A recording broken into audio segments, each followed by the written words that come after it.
I'm eager to talk to you, William, but I'm going to give everyone about a minute to come in.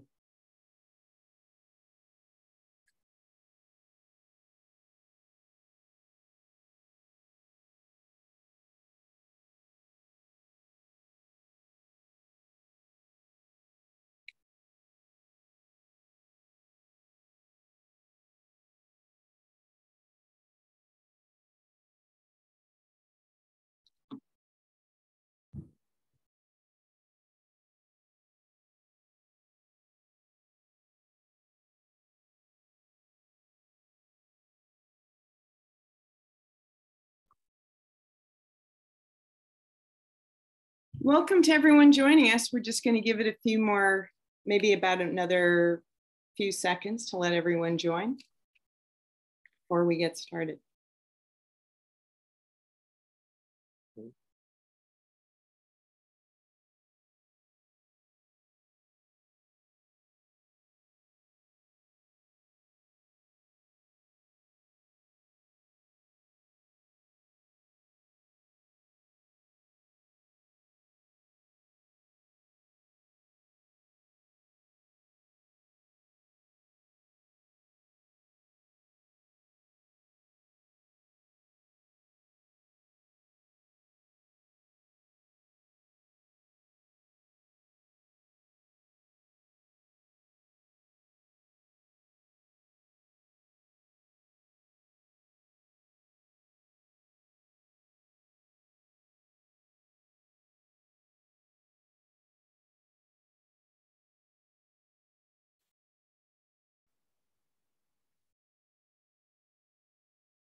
I think folks are here. Are you excited, William? I'm looking forward to talking to you. Yes, I am. And you, Hari?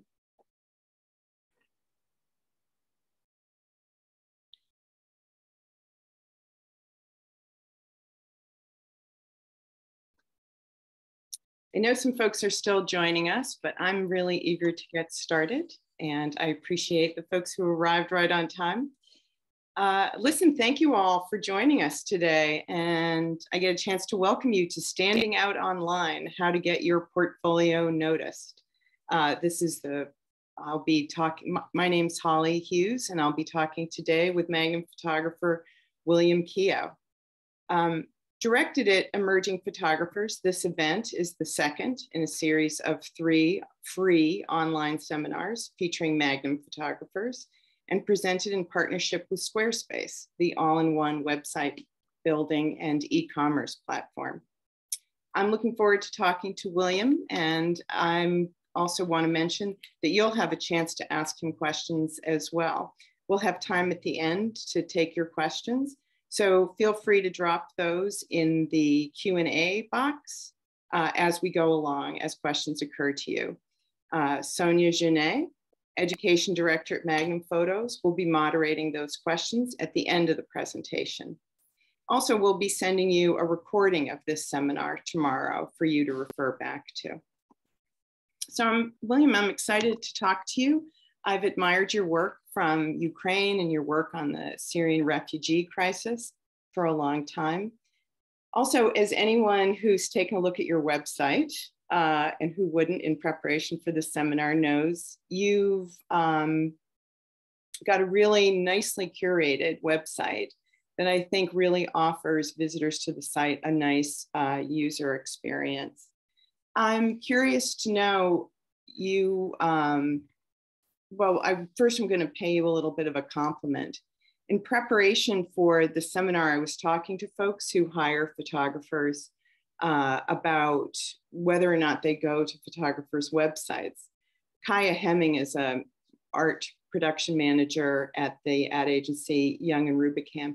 And I think she speaks for many creatives and photo editors and others who hire photographers when she said that she always looks at a photographer's website. She feels like it's the first home she goes to. And she likes to see an edit of the overview. And similarly, a photo editor I know at the New York Times was saying that he looks at photographers' websites because he feels it speaks to the professionalism of the photographer.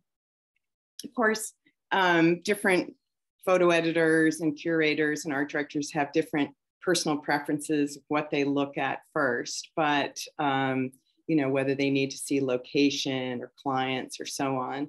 But in talking to people about why they feel it's important to be looking at photographers' websites, I was thinking, oh yeah, this is really a compliment, William, to how well you've thought out the user experience people get when they come to your site. So thanks.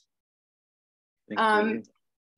Tell us, you've not only shot assignments for Libération, Le Monde, you've exhibited your work in a gallery, in photo festivals. What can you tell us about who you wanted to reach and what you want them to know about you when they come to your site? Well, one of I think my website as a portfolio for professional. It's not for my family. It's not for my friends. It's not because I want a website. I just build a website for an audience because I want to reach them to get some jobs, to get some assignments, and I built for them a website. I think for me it's more professional than just have social network or have free some platform. And because I have the control of the design, of the navigation, of the pictures, and I can control everything. So that's why I built a portfolio for them. So it's for professional, for clients like photo editors, from media, from creative director, from agency, for, I don't know, for every kind of clients. Maybe for people who want to just to see my work and contact me directly for to buy some pictures. I shot a lot of stories. It's more from assignments, and have a lot of personal projects, and this is just produced by myself and with any kind of support. First of all, my website is just a portfolio, just for the moment. I would say I just want to show my work, but it can evolve easily if I have something new to do, like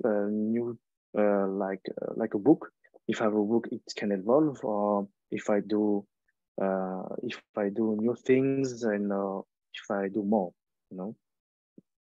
So you broke it down into, you have a really good about section, which is very succinct, but also shows news and so forth. You have some assignments, you have some personal work. Did you, I mean, you've talked about this. How did you decide like what you wanted on your homepage, what you wanted to have in these more in-depth stories? How do you decide what you want to put where? I think with analytics that I know people who visit my website, they don't have time. They just spend 1 minute or less. And it's meant that people, they just want to have an overview of my work. So that's why I built my homepage like that, with an overview of my, I would say, best pictures. And they can have a general feeling of what I can do. I can do news, I can do more static pictures, documentary pictures. I'm not a portrait photographer. You can easily understand that with the homepage. I work a lot in France, in some, I would say, conflict zone. And that's what I want to say without any words. And I shape my about parts with just thinking about that. How can I pitch my life to a child? And to be very simple with words, how can I explain to someone who didn't know me with simple words, what is my background, what is my interest, or what is the theme I want to cover, what is my background, my professional work. So I try to be very quick, and I'm just thinking about that. If a photo editor want to present me to people, to their colleague, how they will present me, and I try to write something interesting for them. Like, okay, I live in France, my location, my age, what is my team, what I have done before, my background. Like, I have worked a lot for NGOs, in conflict zones, especially in Middle East, in Iraq, Syria, about refugee crisis, and in France too, in Ukraine. So of these elements, I would say, it's just it it's just it's important for them, for photo editors, for my clients. They're interested about story. I know for photo editor they will say what is important for them is location, and they are right. Sometimes photographers didn't say they live in France or they live somewhere. So for them it can be complicated. And sometimes I receive some email like, "Are you in France or are you somewhere else?" And because for them it can change everything. You can get an assignment because you are close to a conflict zone like in Ukraine, or maybe they can call you because you live in France, and maybe it's close to UK to Portugal to Italy, and they can call you for that. How often do you update the homepage? How often do you update the site with new work? Well, I update my website every month. Even my general portfolio, my personal portfolio. I'm looking. I try to choose the single best pictures, and it have to work with the global portfolio. I would say for my homepage, I try to find the perfect balance to say I'm a photojournalist, but I'm also a documentary photographer. Maybe I have some more, I would say less strong pictures, but it's pictures with a lot of story behind. And for personal parts, I try to update every month because I produce every month about my personal projects. And I will say my website evolve with my vision, because it's changing a lot. And like my personal project about my hometown, Beautiful Paradox, I try to sorry. Well, sorry, I was just we'll show some lovely pictures from that personal project. But so, I mean, you've accomplished a lot. You're accomplishing a lot and working a lot. I'm impressed by how prolific you are. But why do you think it's important to update your website, to take the time to update your website so frequently? What do you think that tells the people who are coming to your site again and again? I would say I try to keep a fresh perspective of my work. I don't want to, I always meet some potential new clients every weeks. And sometimes people, they just ask me, "Oh, can you show me your work?" And I was like, "Okay, I don't have my computer. I just have internet with my phone. Okay, we can go to my website. I can show them some pictures." And I don't want to find some excuse and to say, "Oh, sorry, this some old pictures, but I have some new pictures," and I don't want to say that. That's why I keep always update my website, because we don't know what's gonna happen. But I can literally meet new clients this evening because I go to a drink and maybe someone say, "Oh, but I'm a photo editor for a new magazine," or "I have a new position and now I work for Le Monde or National Geographic. Can you show me you have some work?" And sometimes people they just say, "Okay, I can show you now if you want." Okay, it's very quick. It's small talks, but can give a first general impression about my work. And, yeah, I think a lot of photo editors will say, "I want to know what you've done lately." And I think that when they go to a site and they say, "Oh, well, it looks the same as 6 months or a year ago," you sort of wonder about them. So it's really, I think it's great that that's part of your workflow. Can you talk a little bit about,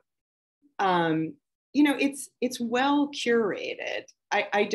I know that you're talking about busy people who only want a quick overview, but if you get interested in you can show a lot of depth and accomplishment. Can you talk about how you balance appealing to, the person who's going to take a quick glance and the person who's going to dig into your stories? How do you decide what to include or what to let go as you update? First, I try to pick the best pictures I have. Editing is very complicated, and I will say for every photographer, even for Magnum photographers, and I mean, I will say for people who don't have time and just want to have a quick view, they just can stay on my homepage. But if people want to go further and to know maybe about projects, I have different sections. They can have time. Sometimes I put a lot of text. Sometimes it's evolving. So I just have a one sentence with an overview pitch. I would say a global pitch about what is the thematics of this project. I put a lot of pictures, and they can have time to look at those pictures. And it's not so easy to find the perfect balance. I always change. I will always remove, add some new pictures. But yeah, I do it every month. I mean, if I have the time to update some pictures for my Instagram or something like that, I can have the time to update my website. It's very quick, so why not? You mentioned that you've been working on a long-term personal project. Can you tell us how often, some photographers kind of hide away their personal project till it's done, but you've kind of been bringing your followers along, watching the progress of it. Can you talk a little bit about how you do that and why? Yeah, I work on a lot of personal projects about my hometown or even in Syria or Iraq. And what is important to me, it's not to hide my pictures. I want to share my pictures. And because I built this website to update my work, to show to people that I'm working on, and not just only on my social media. And what I want to say to people is, if I update my project every month, it means I always progress in these pictures. And it's for them, it means that I'm working on and I'm very productive. And sometimes I can get some assignment because I update my work. Like I remember Le Monde gave me an assignment in September because I told them that I work in Syria. I still working in Syria. And I remember I met a photo editor a few years ago, and she was like, "Okay, it's not too bad, but it's a very early work." And she didn't have a look of my also update version of this project. And one day she just passed by my website and she sent me a message like, "Oh, are you back to Syria? I saw that you update your work. I saw so many new pictures. Are you interested to go back this month?" I was like, "Okay, let's go and accept the assignment." It means that people sometimes they take the time to look at your website, and if they see the same pictures, like you say, they will say, "Okay, but it's very static. It didn't evolve. This project is still the same after 6 months, after 1 year, 2 years." So I try to update my website because it's my personal space, I will say, so I can do everything I want. And yeah, for my clients, it's very important because sometimes I can get an assignment just with updating my portfolio, and sometimes they can say, "Okay, you have access to this. We looking at for a reportage about this story, and you have access to that because you already have these pictures. Can you do it again with assignment, or can we buy these pictures?" So it's depend. Yeah, I also occurs to me that, I mean, your clients are taking a risk. They're looking for someone they can send into a potentially dangerous situation, that you're coming back with a variety of work. Like, I feel that there's a kind of confidence in the way you've curated your site that kind of inspires confidence in your photo editors, who would be willing to take a risk on you. Yeah. So tell us also, we've been looking at some of your conflict pictures. Can you just explain a little bit about why you're, I know that you keep yourself busy, that's very clear, William, but tell us a little bit about what your personal project has been about and how much time you've put into it. Well, I would say my most active personal project is about French banlieue. It's about my hometown. I live in French banlieue, and you know, I would say the biggest problem about that is people have a misunderstanding about this territory. People think about, okay, you live in French banlieue, it means that you're always in the middle of fighting, of drug selling points, on violence. And it's not, I would say, it's not so polarized. It's more complex than just say, okay, you live in poor place and it's violence. It's a boring place too. And what is important for me, the banlieue you it's, grew up in is, sorry, on the outskirts of banlieue and yeah, the outskirts of Paris. It's a boring place as well because it's a boring place. Outside, yeah. we only see it when it's in the news for something usually violent or about crime. So it's also boring. It's also a surprise. It's boring too, and that's what I want to show in my work. You have a mix of, I would say, not boring pictures, but more static pictures, more atmospheric pictures, mixed with some, I would say, pictures with more tension. Mm-hmm. And this is exactly the place where I live. It's a mix of that, and that's why I call it beautiful paradox. Because it's beautiful paradox, sometimes nothing happened, and in another moment you can have a very peak of violence. And it's very important to understand that all of that can be in the same project. And I just want to show my hometown like that because this is my point of view first, and it's very difficult to show that. And that's why sometimes it's more, I would say, atmospheric photography, mm-hmm. and sometimes it's more news. Like on the slide, on the screen is my V0 of this project about my hometown, and with time I put some new version on my website, and this is exact editing on my website before.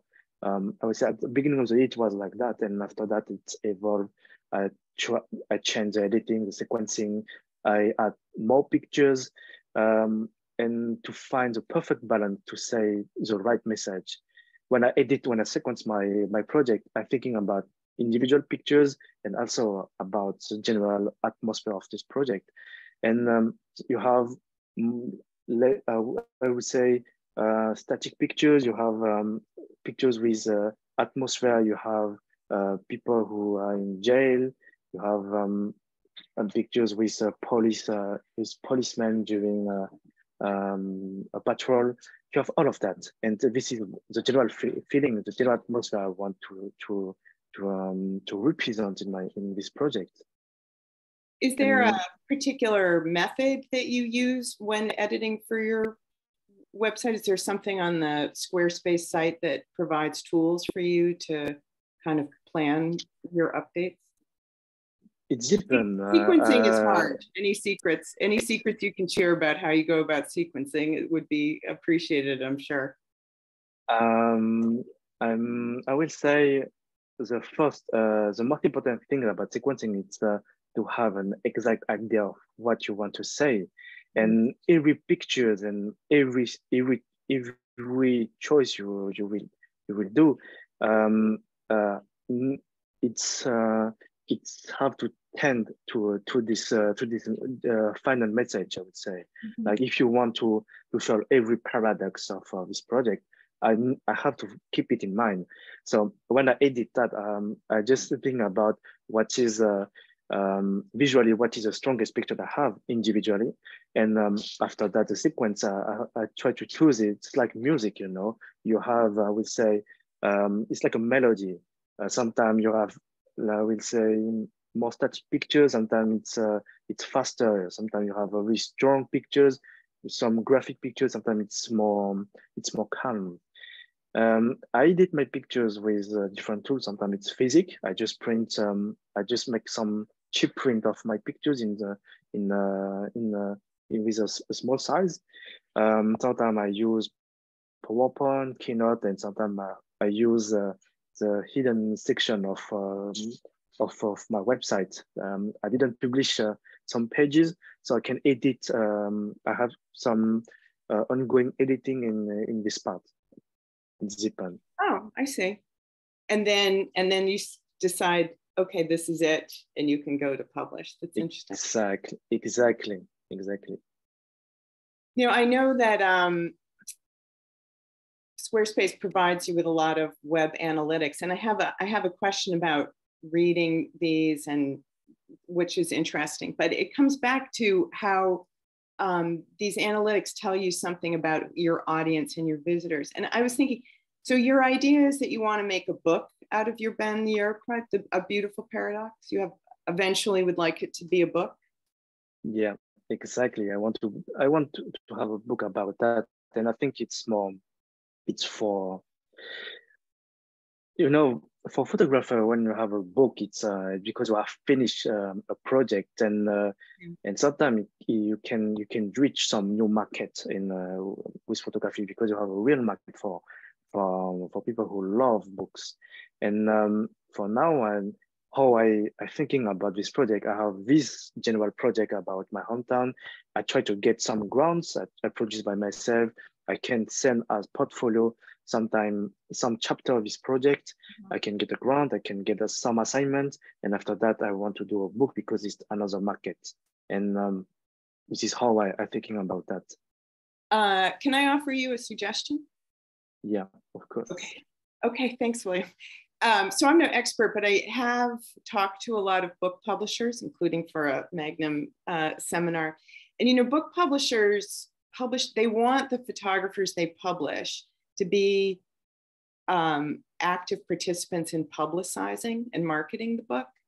It occurs to me that if you were planning ahead and creating like an email newsletter, for example, you would be able to say to prospective publisher that you brought your project to, oh, this is how many people have signed up to follow the progress of this project. This is how many people are regularly checking in with me to know how this project is advancing. This is the audience that I could be marketing my book to. This is the audience I could be sending to my website to buy the book through e-commerce. Just a suggestion. You'd have a number in mind as a ready-made audience that you could market to when the book comes out, which a publisher might be interested in, but I'm not an expert. But so maybe you can translate here. You've shown a few statistics here. How often do you check the website analytics is there anything on these analytics that you found particularly helpful in shaping your site? Yeah, on this page, it's a traffic page. So what was interesting for me to analyze what is the proportion of people who go on my website with a mobile or with a computer. And as you can see, with the 5,000 people who visit my website, most of them go with a website on the computer. So for me, I just try to build the most, I would say, efficient website for people who go on with a computer. And I just because it changes a lot of things when you're thinking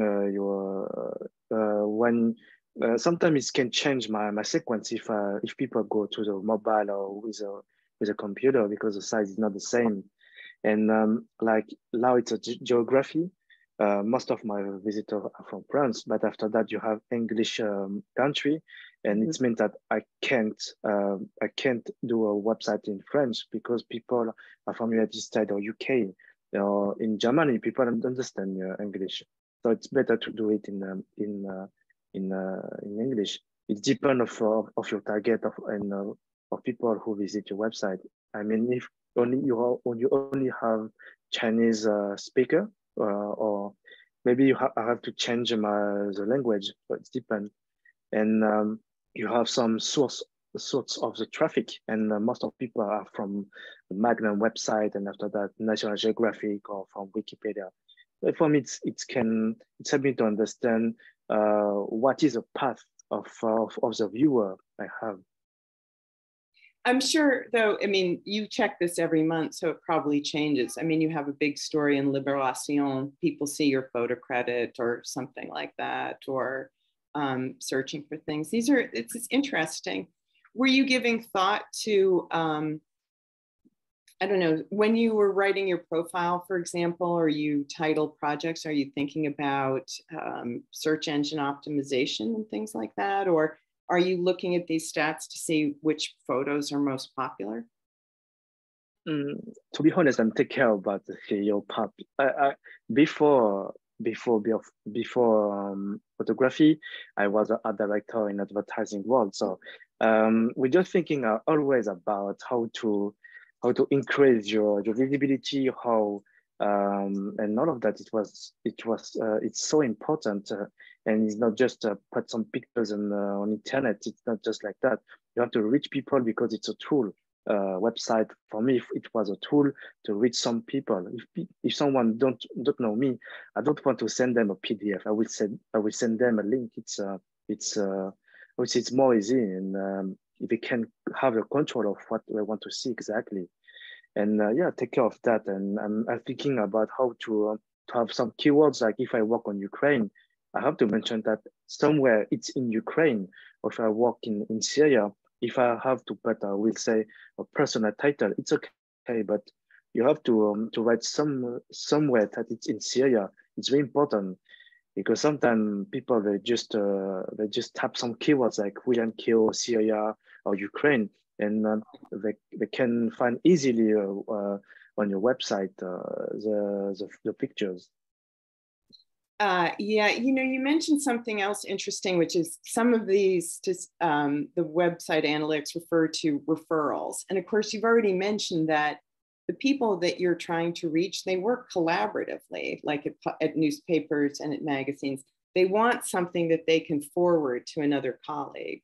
Other people have said that. Photo editors and art directors have said, you know, I find photographers in many ways, but in the end, I need to see the photos big, and the people I work for need to see the photos big. I like that you're providing an overview for people on the website, but then they can stop and say, what's going on in that one, and see it enlarged and really spend time studying it in greater detail. I think that's interesting. Yeah, this is how people consume pictures. Like when I observe just my friends, when I go on some website or some Instagram, when they discover a new artist, they go to the profile and they just want to have an overview of this project, pictures of videos, and sometimes they click to enlarge to see in a bigger way the pictures. So people they consume differently in a different way the pictures on internet, and I think like that. I just try to optimize my my website for an audience. Yeah, and you mentioned, by the way, I see that your about and your contact page, which is, by the way, very nice and easy to use. It's a nice succinct profile about you. I don't know if you got help writing that or you always write that well and that succinctly. Makes the contacting you very simple and easy, and how to find more information about you, whether through Magnum or Gallery or whatever. Do you have any advice did you get advice about how to present yourself, or did you show your edit of your profile to anyone? I remember one day a teacher told me that if you want to have a very good about pages, think about that. Try to explain your life to a child, because like that you can use we say simple word, and I think it's not so helpful and useful to use, I would say, too intellectual words or something like that. Think simply, and this part is very important because people they will use these keywords to present you to their colleague. If someone don't know me, with the simple keywords, they will understand what is my background, my locations, what I'm working on, what is my interest, what is my obsession, so all of that. And I built that for other people to understand easily what I'm working on, because I have so many projects, so many different projects, and I just try to simplify everything, because people, they don't have time. They want to understand easily what's your life, what is your CV, and yeah, that's all. I try to explain that in an easy way. I think today, if I explain to a child what is my life, he will understand easily what's going on, what is my past, everything like that. Okay, I think a child could understand, but I think someone with a sophisticated eye for photography would be able to appreciate it as well. Don't undersell it. Just a reminder that I have a couple more questions for William, but I'm sure other people do too. So don't forget to put your questions in the Q&A for Sonia to sift through. By the way, do you, I used to have to professionally look at website analytics. These seem fairly easy. Do you find them easy to get useful information from? For me, it's useful just to know. Basically, I know with my old job as in the world of advertising. Okay, sometimes maybe it's more easy for me to understand. But I will say understand that what the traffic and where people are from when they visit your website can help you just to understand what is your best, what people are looking, what is the most interesting content in your website. Sometimes you think that, okay, these pictures are the best I have in my portfolio, but nobody visit them because maybe it's not so interesting for general public. Maybe sometimes people check it, but this is not the most, I would say, valuable work on your website. Like mine, during at the beginning of the year, during the Russian invasion, I was like, okay, my best project it's about Syria, and just to observe this year, I just realized that my most visited pages is Ukraine and about my hometown. So it means that people interested about. I'm interested about Syria, about what's going on. This is my obsession. I'm always read about things about Syria in the news, books, and everything like that. But people are not so interested about that. They are more interested about Ukraine, about the fashion weeks, about every kind of work. So all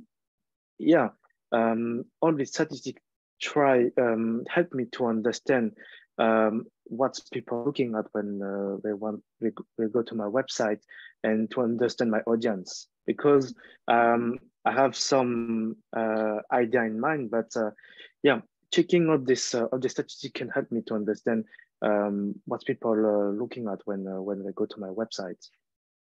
Yeah, or what I think is really a really interesting thing you said is what people are looking at when they go to my website now. You know what I mean? That not just, oh, I remember looking at them once or something, that it's a really evolving, changing thing as people's interests and concerns change. So I just have a question for you, because I'm really impressed by how prolific you are, your dedication to coming home regularly and working on a personal project. But then you're kind of juggling all very sensibly all these other things, updating your website, thinking about your audience and your marketing, thinking about the evolution of your career and what you're looking for ahead. This is something I always like to ask in front of an audience of emerging photographers. So William, how much time would you say as a professional photographer you spend on actually shooting pictures? How much time you spend on sort of all the other aspects of the business of being a photographer? Wow. Like in percentage, like in fraction terms. I mean, you shoot a lot, but what percentage of your time attending to your photography career is actually shooting, and how much of it is everything else? I would say in percentage, I would say I'm spend 10% of my time of shooting pictures and all the rest to prepare new stories, editing, sequencing, contact people. I pass a lot of time behind my computer and doing research before you go into your stories. Yeah, exactly. It takes so many times. Like, you know, when I will talk about like Syria, where my first time in Syria was in 2019.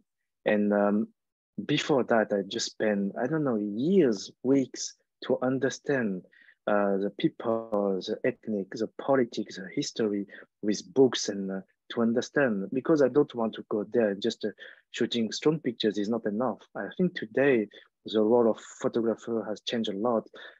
People expect more than just to have pretty pictures or strong pictures about the event. I would say photography can help to people to understand the context. It is very important. So it means that to be a better photographer, I have to be a better journalist. And I have the same, this is my process. And a process like that when I want to explore a new project, I don't want to just to go and to take some pictures. Okay, I can get some strong pictures, but for me personally, it's not enough. I want to understand what is the roots, what is the origins, what these people, why these people think like that. And I just spent just 10 pictures on just shooting, and after that I spent so many time to understand, to edit, and to think about how to present my work.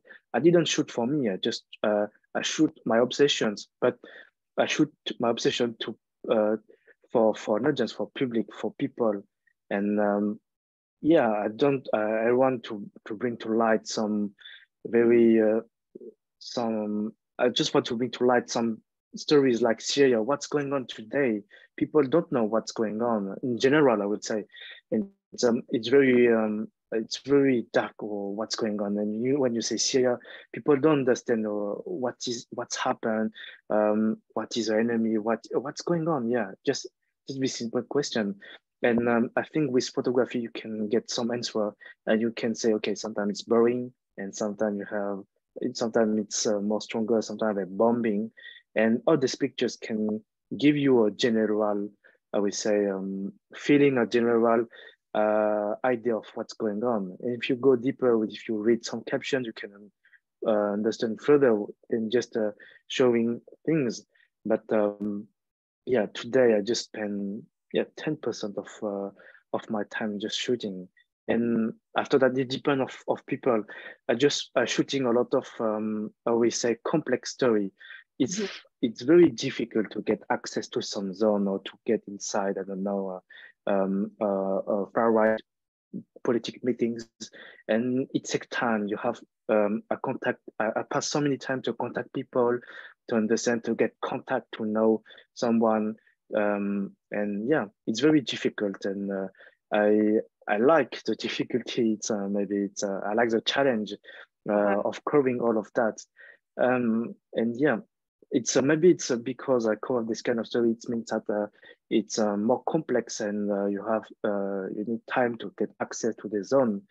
And but today I just spend 10% of my time, and all the rest of the time I just contact people, try to get an assignment, to get a grant, to talk to people, to show my work, to edit my work, and it can take a lot of time. Okay, I'm going to keep checking back on the news and about section of your website to keep up to date, because I'm expecting more big things. Sonia, is this a good time to turn to questions? I have more questions for William, but of course. I want to hear what the audience's questions are. Yes, I think there are lots of questions, so I think we should. Thinking, so maybe reversing back of where we started at the very beginning, which were more the practical, and then going into the philosophy of being a photographer. I wanted to start with this idea of pitching, and maybe to everyone on the call, pitching a story is when you present yourself and you contact potential commissioning editors to tell them, hey, I'm here, publish my story or give me an assignment. So someone would like to know that, how do you approach editors and how do you use your website to approach editors?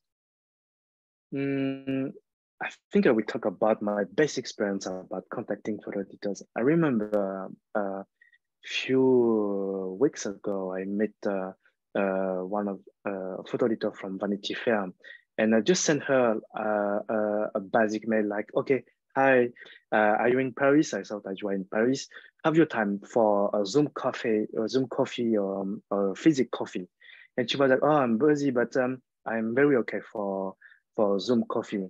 And I just send my my website, and each course it's updated, so it's very easy. I don't send any PDF.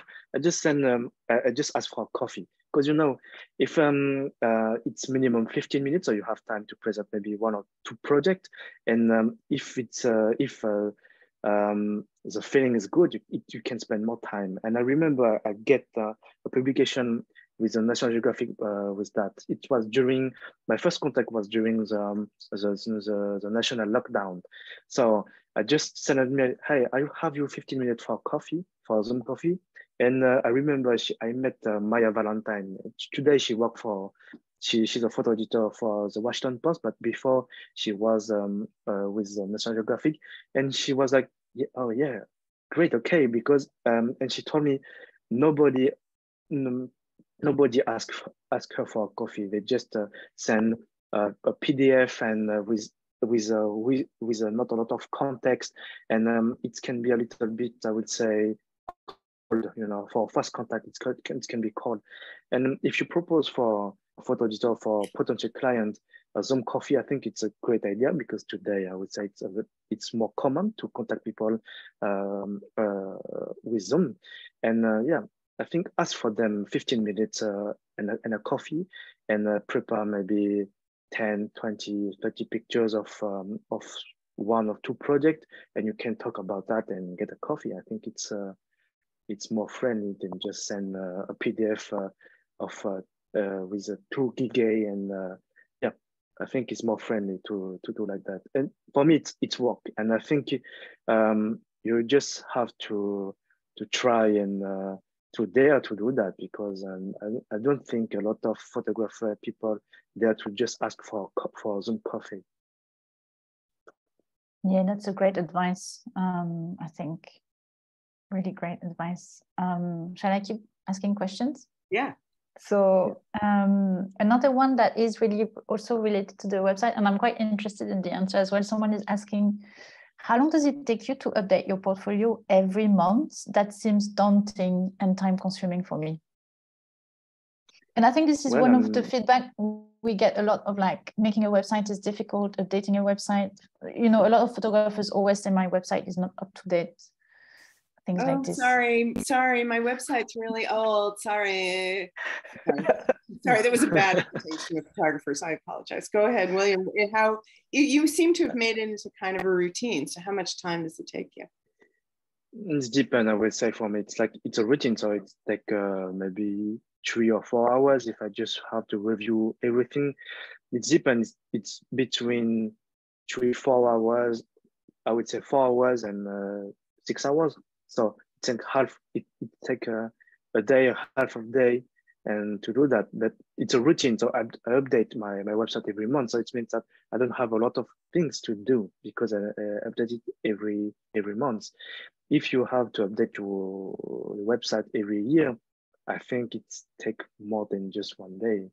So if it's a part of your routine, I think if you think about that, in 30 days, if you have a half day, I think it's okay. If you take 1 morning, you can do that during the weekend or something like that, because like that you can contact people at the beginning of the week. I don't know, but for me, just take between 2 and 4 hours maximum. But if I have so many things to do, it can take 6 hours. If I remove a section, if I have changed so many things, I update some new pictures, it can take time. Yes, that makes sense.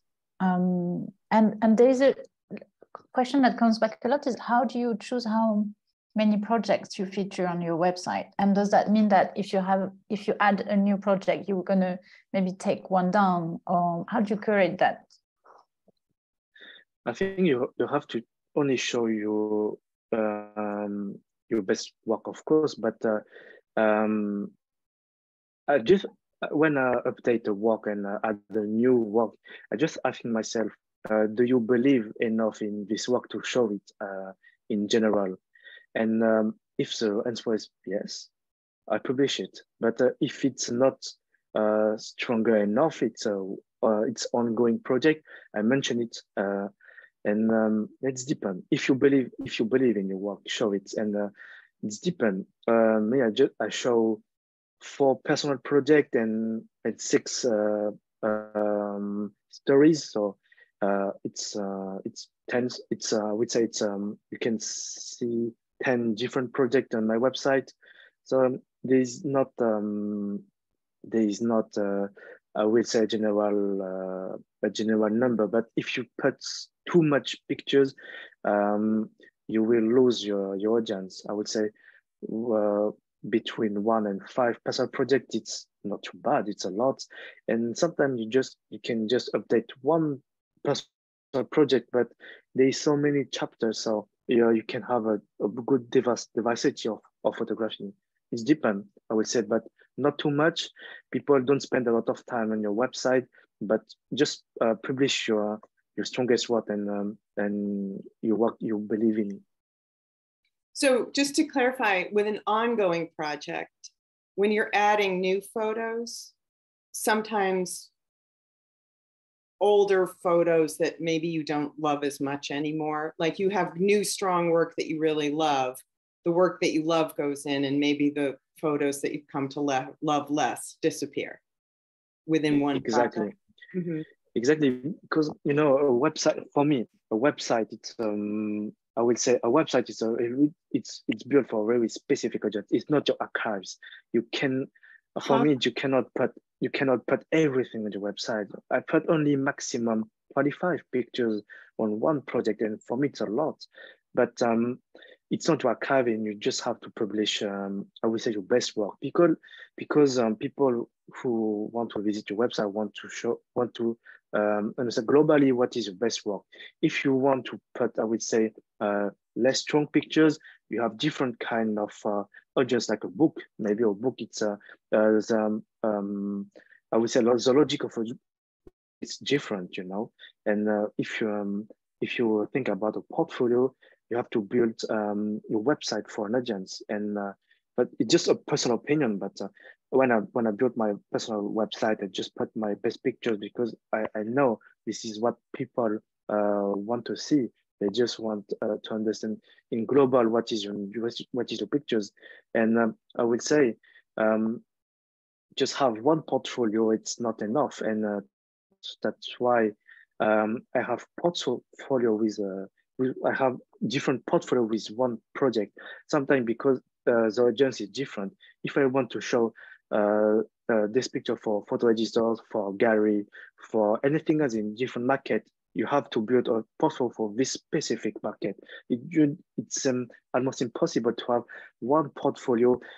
If I have to be very honest, I'm just trying to building a new section of my portfolio, which is more commercial, So this part, it's built for more, we'll say, it's built for brands, They want to see maybe something different than just the first part, which is more photojournalistic, So you have to have different section for different kind of audience. And you have to understand what is your audience, what kind of who do you want to reach with the website, because it's a tool. It's not would say a personal space. If you want this, you have different kind of platform. But the website, people want to understand your work, the universe, and Yeah, I'm sorry. You're bringing up a whole audience that I should have thought of. The people who are deciding who gets grants and who gets funding, like that is really even more than, an art director sending you out on assignment. That's really an investment. And that's so, I think you really have to have kind of the depth and the sort of the well-sequenced narratives that you have, because you're really saying, I'm submitting an application promising that I will accomplish something if you give me this money.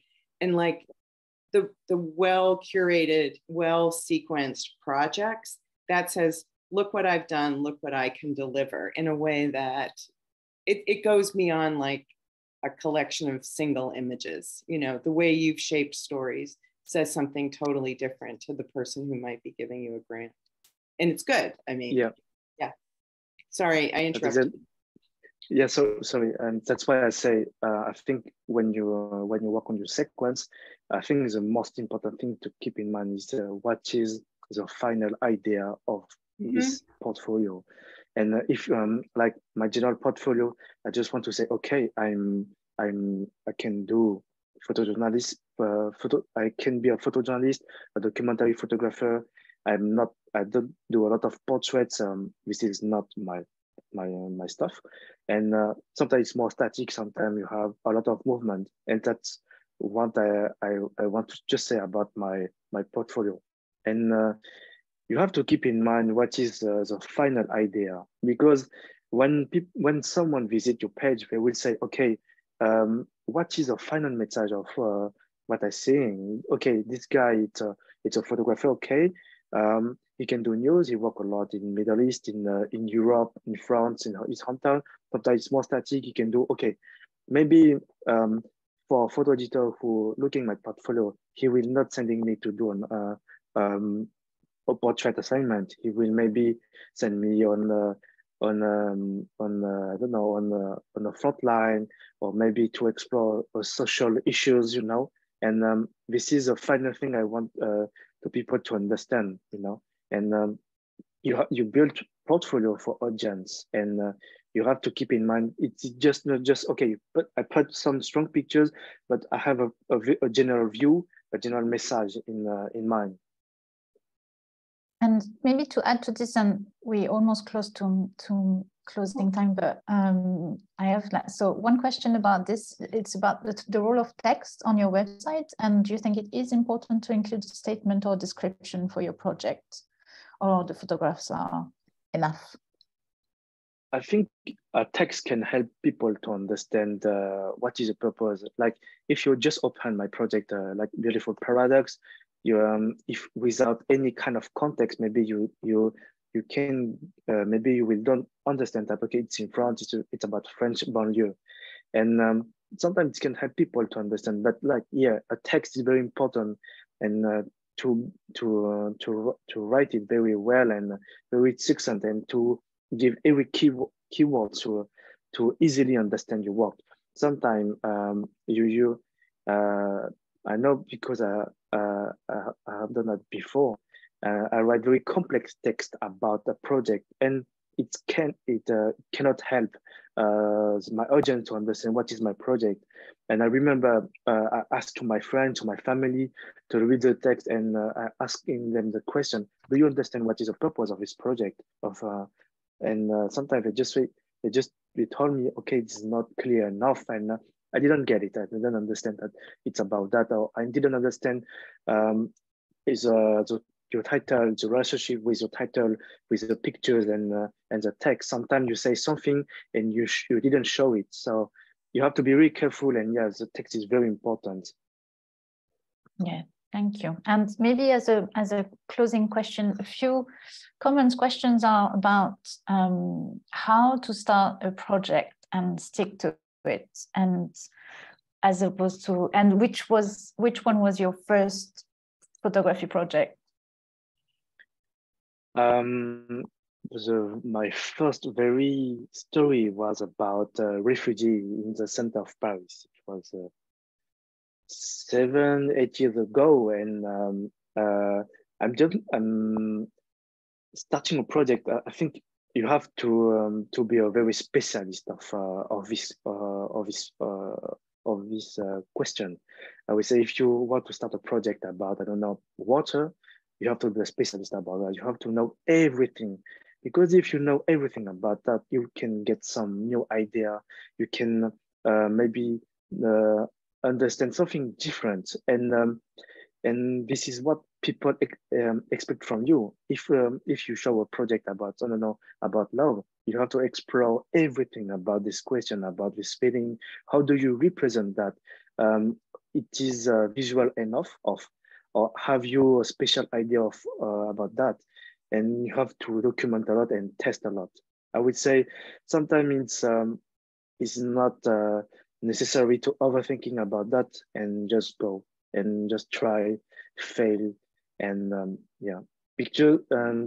You don't try, you take pictures. So you have to test your idea, and you will fail. Probably I failed so many times in my career, yeah, test. You have to go in the field, shoot a lot, and yeah, shoot a lot, shoot a lot, shoot a lot, shoot a lot. Even if it's not perfect, shoot a lot. Thank you. That's a really nice way to end. Thank you so much, William, and thank you so much, Holly. Thank you all. You know, we're going to be back in a week and a day. If you've been interested in learning more about how Magnum photographers reach different audiences and find revenue for their photography, join us in about a week when I'm going to be talking with Sam McCoy at the Magnum Gallery and Jakob Osobel about his website and how he sells posters and fine art prints and cards and his books, while also juggling his fine art photography career through galleries. And very soon, you might be interested in this, William.